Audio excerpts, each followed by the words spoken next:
Friends, welcome to learn programming in Malayalam. നമ്മളിന്ന് ഈ വീഡിയോയിൽ ട്രൈ ചെയ്ത് നോക്കാനായിട്ട് പോകുന്നത് എങ്ങനെയാണ് ഒരു .NET Core വെബ് API നമുക്ക് വിഷ്വൽ സ്റ്റുഡിയോ യൂസ് ചെയ്തൊരു ഫ്രഷ് പ്രോജക്റ്റ് എങ്ങനെ ക്രിയേറ്റ് ചെയ്യുക എന്നുള്ളതാണ്. Actually .NET Core web APIs നമുക്ക് രണ്ട് രീതിയിൽ ക്രിയേറ്റ് ചെയ്യാനായിട്ട് സാധിക്കും.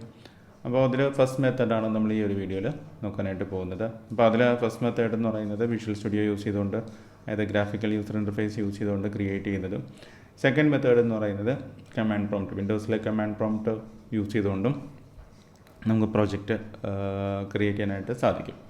അപ്പോൾ ആദ്യം തന്നെ ഞാനിവിടെ വിഷ്വൽ സ്റ്റുഡിയോ ഓപ്പൺ ആക്കുവാണ്. വിഷ്വൽ സ്റ്റുഡിയോ നിങ്ങൾ ഫസ്റ്റ് ഓപ്പൺ ആകുന്ന സമയത്ത് തന്നെ നമുക്കിവിടെ ഒരു പോപ്പപ്പ് മെനു ഇവിടെ കാണാനായിട്ട് സാധിക്കും. ഈ പോപ്പപ്പ് മെനുവിൽ ഇതിനുള്ള ക്രിയേറ്റ് ന്യൂ പ്രോജക്റ്റ് എന്ന് പറയുന്ന ഓപ്ഷൻ ക്ലിക്ക് ചെയ്യുന്നു. അപ്പോൾ ക്രിയേറ്റ് ന്യൂ പ്രോജക്റ്റ് കൊടുക്കുന്ന സമയത്ത് തന്നെ നമുക്കിവിടെ കുറേ ടെംപ്ലേറ്റ്സ് ഇവിടെ കാണാനായിട്ട് സാധിക്കും. കാരണം നമുക്ക് C# അല്ലെങ്കിൽ F# യൂസ് ചെയ്തുകൊണ്ട് പല കൈൻഡ് ഓഫ് ആപ്ലിക്കേഷൻ, അതായത് ഡെസ്ക്ടോപ്പ് ആപ്ലിക്കേഷൻ, കൺസോൾ ആപ്ലിക്കേഷൻസ്, അങ്ങനെ പല ആപ്ലിക്കേഷൻസ് നമുക്ക് ക്രിയേറ്റ് ചെയ്യാനായിട്ട് സാധിക്കും. അപ്പോൾ അതിൽ നമ്മളത് നോക്കാനായിട്ട് പോകുന്നത് .NET Core വെബ് API ആണ്. ഇപ്പോൾ ഈ വെബ് API എന്ന് പറയുന്നത് ഈ ഒരു ടെംപ്ലേറ്റാണ്, ASP.NET Core വെബ് API ടെംപ്ലേറ്റാണ്. അപ്പോൾ ഈ ഒരു ടെംപ്ലേറ്റ് നമ്മളിവിടെ സെലക്ട് ചെയ്യുന്നു. അപ്പോൾ ഈ ഒരു ടെംപ്ലേറ്റിൽ നമ്മൾ സൊല്യൂഷൻ്റെ പേരും പ്രൊജക്റ്റ് നെയിമും കൊടുക്കുന്നു.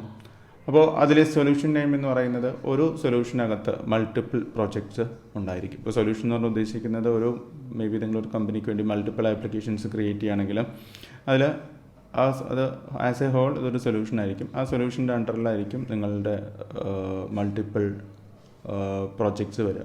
അപ്പോൾ ഇതിലിപ്പോൾ നമ്മളൊരു ടെസ്റ്റ് ആയിട്ടുള്ളൊരു ഡെമിയ പ്രൊജക്റ്റ് ആണ് ക്രിയേറ്റ് ചെയ്യുന്നത്.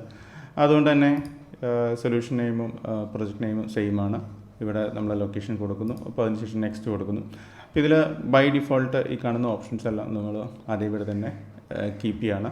ഇവിടെ ഇതിൽ HTTPS അതായത് സെക്യൂർ URL സപ്പോർട്ട് എനേബിൾ ചെയ്യാനുള്ള ഓപ്ഷനാണത്.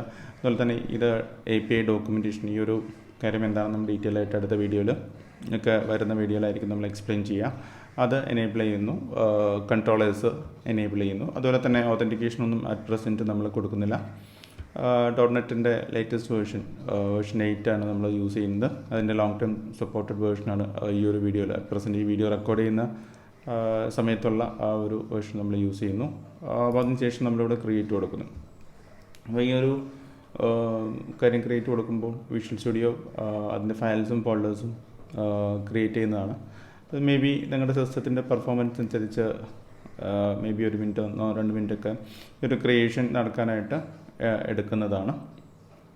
അപ്പോൾ അതിനുശേഷം ഓട്ടോമാറ്റിക്കലി ഈ ഒരു പ്രോജക്റ്റ് വിഷ്വൽ സ്റ്റുഡിയോയിൽ ഓപ്പൺ ആയിട്ട് വരുന്നതാണ്. അപ്പോൾ ഇതിൽ റൈറ്റ് സൈഡിൽ നിങ്ങൾക്ക് ഇവിടെ ഈ സൊല്യൂഷൻ എക്സ്പ്ലോററിൽ ഈ പ്രോജക്റ്റ് വെബ് API ക്രിയേറ്റ് ചെയ്യുന്ന സമയത്ത് വരുന്ന ഡിഫോൾട്ട് ആയിട്ടുള്ള ഫയൽസ് ആൻഡ് ഫോൾഡേഴ്സ് കാണാനായിട്ട് സാധിക്കുന്നതാണ്. അപ്പോൾ ഇത് റൺ ചെയ്യാനായിട്ട് നമുക്ക് ഈ ഒരു empty പ്രോജക്റ്റ് റൺ ചെയ്യാനായിട്ട് ഈ ഒരു ഗ്രീൻ ഐക്കൺ യൂസ് ചെയ്തുകൊണ്ട് റൺ ചെയ്യാനായിട്ട് സാധിക്കും. അപ്പോൾ ഇതിലിവിടെ HTTPS എന്ന് കാണിച്ചിട്ടുണ്ട്. അത് സെക്യൂർ URL ഈ ഒരു പ്രോജക്റ്റ് സ്റ്റാർട്ട് ചെയ്യാനായിട്ടാണ് ഈ ഒരു HTTPS ഇവിടെ കാണിച്ചിരിക്കുന്നത്. പിന്നെ ബിൽഡ് പ്രോസസ്സ് റൺ ചെയ്യുന്നതിൻ്റെ ഔട്ട്പുട്ടാണ് താഴത്തെ വിൻഡോയിൽ നിങ്ങൾക്ക് കാണാനായിട്ട് സാധിക്കുന്നത്. അപ്പോൾ ഈ ഒരു ബിൽഡിങ് കംപ്ലീറ്റ് ആയതിനു ശേഷം നമ്മുടെ പ്രോജക്റ്റ് നമ്മുടെ ഡിഫോൾട്ട് ബ്രൗസറിൽ ഓപ്പൺ ആയിട്ട് വരുന്നതായിരിക്കും. അപ്പോൾ നമ്മൾ ഈ ഒരു വീഡിയോയിൽ ജസ്റ്റ് ഈ ഒരു പ്രോജക്റ്റ് എങ്ങനെ ക്രിയേറ്റ് ചെയ്യുന്നു, ഒരു web API project visual studio use ചെയ്തുകൊണ്ട് എങ്ങനെ ക്രിയേറ്റ് ചെയ്യുന്നു എന്നുള്ളത് മാത്രമാണ് ഉദ്ദേശിച്ചിട്ടുള്ളത്. ബാക്കി കോഡിങ്ങും കാര്യങ്ങളൊക്കെ നമ്മൾ ഡീറ്റെയിൽ ആയിട്ട് അടുത്ത വരുന്ന വീഡിയോസിലായിരിക്കും എക്സ്പ്ലെയിൻ ചെയ്യുക. അപ്പോൾ ഈ ഒരു പ്രോജക്റ്റ് സ്റ്റാർട്ടായി കഴിഞ്ഞാൽ നമുക്കിവിടെ കുറച്ച് ചേഞ്ചസ് വിൻഡോയിൽ കാണാനായിട്ട് സാധിക്കും. അതിൽ ഫസ്റ്റ് ഒരു ചേഞ്ച് എന്ന് പറയുന്നത് ഇവിടെ ഒരു കമാൻഡ് പ്രോംപ്റ്റ് ഓപ്പൺ ആയിട്ടുണ്ടാവും. അതുപോലെ തന്നെ ഇതിൻ്റെ പെർഫോമൻസും ബാക്കി കാര്യങ്ങളും കാണിച്ചു തരുന്ന ഒരു ഡയഗ്നോസ്റ്റിക് ടൂൾസിൻ്റെ വിൻഡോയും ഇവിടെ ഓപ്പൺ ആയിട്ട് വരുന്നതാണ്. അപ്പം ഇവിടെ ഇപ്പോൾ ആക്ച്വലി പ്രൊജക്റ്റ് സ്റ്റാർട്ടായിക്കൊണ്ടിരിക്കുകയാണ്. കമാൻഡ് പ്രോംപ്റ്റ് എടുത്തു കഴിഞ്ഞാൽ ഇതിലേക്ക് ഇനി കുറച്ച് നമ്മൾ സ്റ്റാർട്ടായിരിക്കുന്ന URL ബാക്കി കാര്യങ്ങളും ഈ ഒരു വിൻഡോയിൽ നമുക്ക് കാണാനായിട്ട് സാധിക്കുന്നതാണ്. ഇപ്പോൾ ഇവിടെ നമുക്ക് കാണാനായിട്ട് സാധിക്കും now listening on this URL. അപ്പോൾ ലോക്കൽ ഹോസ്റ്റിൽ പോർട്ട് 7024 എന്ന് പറയുന്ന ഒരു പോർട്ടലാണ് നമ്മുടെ ആപ്ലിക്കേഷൻ ഇപ്പോൾ സ്റ്റാർട്ടായിരിക്കുന്നത്. ഇപ്പോൾ ഡിഫോൾട്ട് ബ്രൗസറിൽ ഈ ഒരു സ്വാഗർ പേജ് ആയിരിക്കും ബൈ ഡിഫോൾട്ട് ഓപ്പൺ ആയിട്ട് വരിക. API ടെംപ്ലേറ്റ് വെച്ച് ക്രിയേറ്റ് ചെയ്ത് കഴിഞ്ഞാൽ. അപ്പോൾ ഈ ഒരു സ്വാഗർ എന്താണെന്നൊക്കെ ഉള്ളത് നമ്മൾ വരുന്ന വീഡിയോയിൽ ഡീറ്റെയിൽ ആയിട്ട് എക്സ്പ്ലെയിൻ ചെയ്യുന്നതായിരിക്കും. ഈ ഒരു പേജ് നിങ്ങൾക്ക് സക്സസ്ഫുള്ളി കിട്ടിക്കഴിഞ്ഞാൽ അതിനർത്ഥം നിങ്ങളുടെ പ്രൊജക്റ്റ് ക്രിയേഷൻ സക്സസ്ഫുൾ ആണ്, നിങ്ങളുടെ സിസ്റ്റത്തിൽ ബാക്കി കാര്യങ്ങളെല്ലാം പ്രോപ്പറായിട്ട് ഇൻസ്റ്റാൾ ആയിട്ടുണ്ടെന്നുള്ളതാണ്. അപ്പോൾ ഇത് ക്ലോസ് ചെയ്യാനായിട്ട് 2 രീതിയിലുണ്ട്.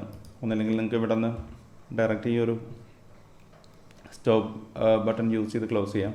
അതല്ലെങ്കിൽ ഈ ഒരു വിൻഡോയിൽ നിങ്ങൾക്ക് Ctrl+C അടിച്ചുകൊണ്ടും ഇത് സ്റ്റോപ്പ് ചെയ്യാവുന്നതാണ്. ഇത് ക്ലിക്ക് ചെയ്താലും ഈ ഒരു ആപ്ലിക്കേഷൻ സ്റ്റോപ്പ് ആവുന്നതാണ്. അപ്പോൾ ഇവിടെ നിങ്ങൾക്ക് കാണാനായിട്ട് സാധിക്കും ആ ബ്രൗസർ വിൻഡോ ഓട്ടോമാറ്റിക്കലി ക്ലോസ് ആയിപ്പോയി. അപ്പോൾ ഇങ്ങനെയാണ് നമുക്കൊരു web API visual studio use ചെയ്തുകൊണ്ട് ക്രിയേറ്റ് ചെയ്യുന്നത്. അപ്പോൾ അടുത്ത വീഡിയോയിൽ നമ്മൾ നോക്കാനായിട്ട് പോകുന്നത് ഈ എക്സാക്ട് സെയിം പ്രോസസ്സ് വിൻഡോസിലെ കമാൻഡ് പ്രോംപ്റ്റ് യൂസ് ചെയ്തുകൊണ്ട് എങ്ങനെ ക്രിയേറ്റ് ചെയ്യാൻ പറ്റും എന്നുള്ള കാര്യമാണ്. അപ്പോൾ കൂടുതൽ കാര്യങ്ങൾ നമുക്ക് അടുത്ത വീഡിയോയിൽ നോക്കാം.